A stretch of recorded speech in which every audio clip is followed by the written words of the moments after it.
O UFSC Entrevista está de volta. Hoje estamos conversando com o coordenador do programa de pós-graduação em Direito da UFSC, professor Luiz Otávio Pimentel. Nossa conversa é sobre domínio público.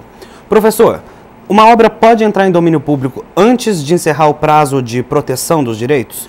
Sim, nós entendemos que o autor ele pode renunciar ao seu direito. O titular também pode abrir mão dos seus direitos. Nós temos, por exemplo, as obras que as pessoas deixam abertas, né? Ou seja, que as pessoas dizem, olha, isso aqui eu não tenho direito patrimonial. E também no caso da proteção da tecnologia, principalmente no caso das patentes de invenções ou patentes de modelo de utilidade, também pode acontecer da pessoa não pagar as taxas anuais que são exigidas para a manutenção desse tipo de proteção. Então, o não pagamento ou a caducidade desses direitos pode antecipar a entrada em domínio público desse tipo de obra. Tá certo. Como a gente conversou no primeiro bloco, existem alguns parâmetros definidos quanto ao domínio público, a proteção dos direitos em âmbito internacional. Mas ocorrem variações entre os países, né? Sim, dentro dos países que são signatários desses acordos internacionais, o prazo, por exemplo, no direito de autor, ele pode variar de 50 anos a 70 anos. A maior parte dos países hoje segue a posição brasileira. Qual é a posição brasileira? Que no caso do direito dos autores, a proteção é de 70 anos após a morte do autor. Isso válido para qualquer tipo de obra? Para qualquer tipo de obra protegida pelo direito de autor, ou seja, as obras literárias, artísticas e científicas.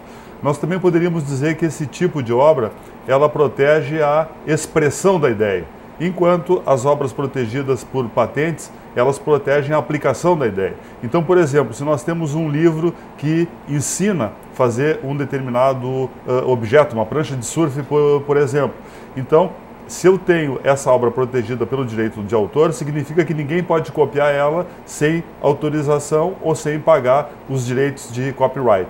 Agora, se ela estiver protegida por patente, ninguém pode usar o conteúdo daquela obra protegida para fazer a prancha de surf que daria infringindo. Agora, se copiar o documento de patente, não infringe o direito. E quanto ao uso parcial dessas obras, no caso de uma obra literária, por exemplo, isso é permitido?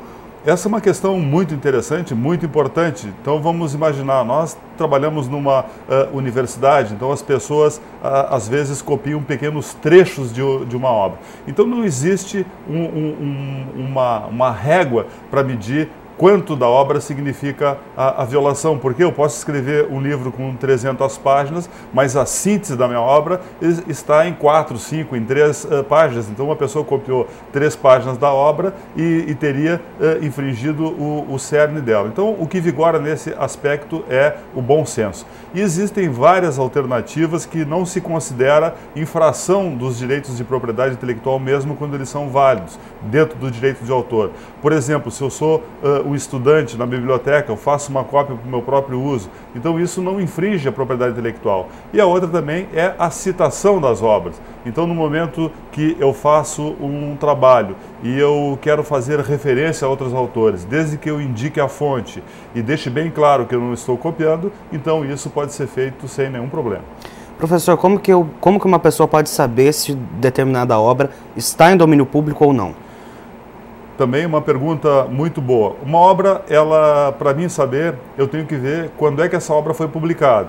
Então, as obras literárias, artísticas e científicas, a proteção se dá a partir da publicação da obra. Então, se eu consultando a fonte, eu vejo que essa obra tem uma determinada data, e eu teria que fazer mais uma consulta. Quando que faleceu, né, ou está vivo ainda o autor dessa obra? Então, a partir desses dados, falecimento do autor e o ano de publicação da obra, me permite ver se ela está ou não em domínio público.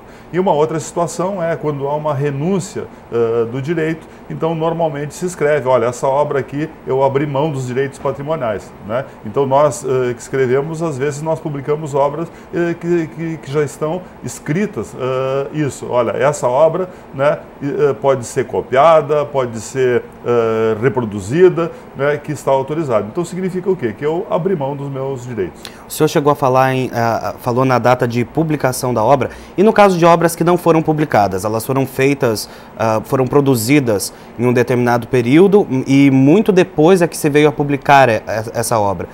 Às vezes os autores ou as editoras também usam isso como uma estratégia de mercado. Às vezes eu criei a obra há 3 ou 4 anos, fui aperfeiçoando, etc., mas a partir do momento da publicação é a data. Agora, se eu conseguir comprovar que ela foi criada antes, né, eu poderia alegar que o prazo de proteção, então, estaria vinculado a isso. Agora, sempre lembrando que o prazo da obra, né, é a partir da morte do autor e não da sua criação ou da sua publicação. Ah, sim.